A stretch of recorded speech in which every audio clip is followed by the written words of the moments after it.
So what does it really take to build not one, not two, but three successful companies backed by Y Combinator? Today, let's get into the story of two brothers, Arie and Chaz Englander. Their journey through the startup world has led them to a new venture that is absolutely taking off right in the middle of this AI gold rush. I mean, just let that sink in for a second. That's a quote from their current company, Model ML. That is the kind of explosive growth that founders literally dream about. So you got to ask, how in the world did they get here? Well, it's a story that's been a decade in the making. All right, so first things first.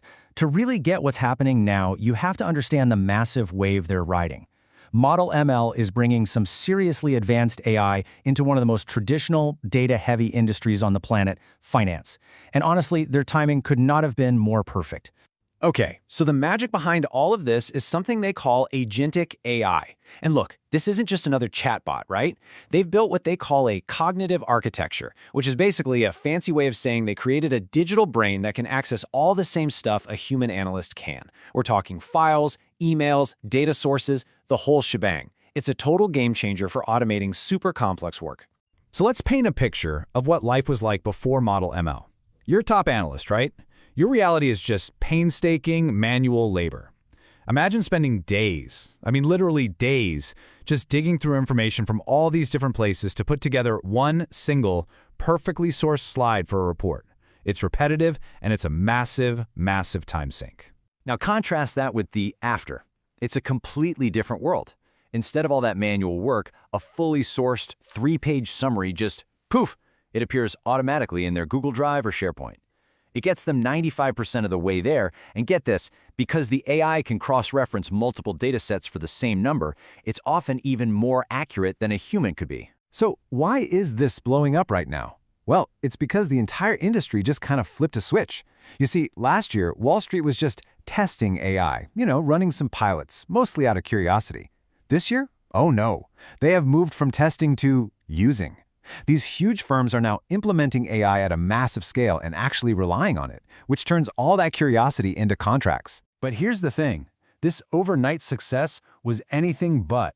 To really get how they were so perfectly positioned for this moment, we have to look back. This success was forged in the trenches of their two previous companies, where the lessons they learned over a decade of struggle became the real foundation for everything they're doing now. And what's so fascinating is that they've lived through two completely different startup journeys. Their first one, a grocery delivery app called Fancy, found product-market fit almost instantly and just became this insane operational roller coaster of hypergrowth. But then, their next one, a rental marketplace called Fat Llama, man, that was a 3-year grind just to find its footing. They've really seen both sides of the coin. And this brings us to this one. Absolutely defining moment from their Fat Llama days.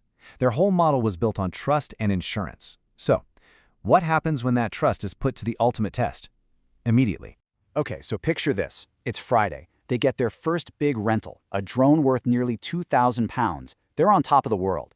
By Sunday, the person who rented it has just vanished. Total panic sets in.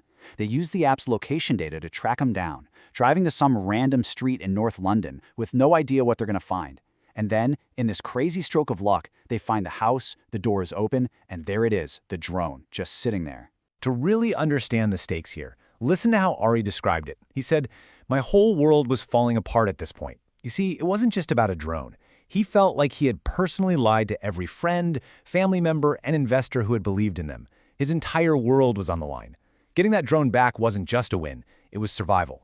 So after you go through fires like that, what do you learn? Well, all those experiences, the highs and the lows, they've all been distilled down into a really clear set of principles. This is their playbook for building something that actually lasts. And here it is, 4 core ideas. First, persevere relentlessly but not blindly. Second, hire people you genuinely enjoy being around because you are going to be spending a lot of time with them. Third, an absolute total obsession with your customers. And fourth, an intense 7 days a week work ethic, especially in those early days. Now, their idea of perseverance isn't about stubbornly pushing a bad idea. It's about looking at a problem logically, without emotion. As they put it, if it just makes sense that this thing should exist in the world, then you just keep pushing forward, and you let nothing stop you. And for these guys, customer obsession is not just some buzzword you put on a slide. It's about action.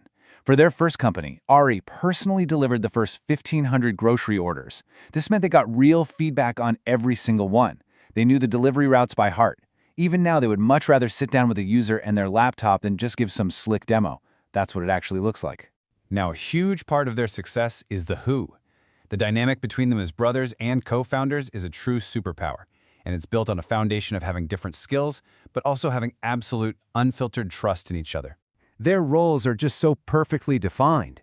Arie, who studied computer science, he handles the engineering and the product. Chaz, with his accounting background, he handles finance, commercials, and also product. So you see, their skills are different, but they overlap in the most important area of all, the customers and the product itself.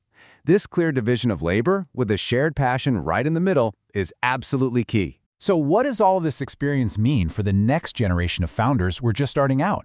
Well, they have some really powerful advice on what it actually takes to build something that matters.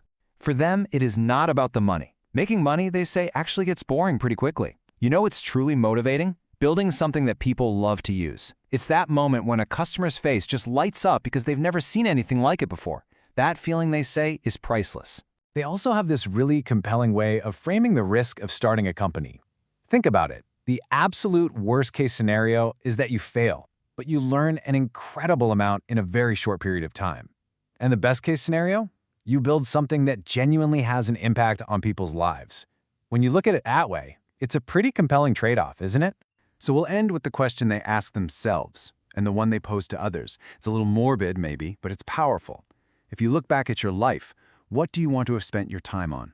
For them, the answer is clear: building things that people enjoy using. So, what's the answer for you?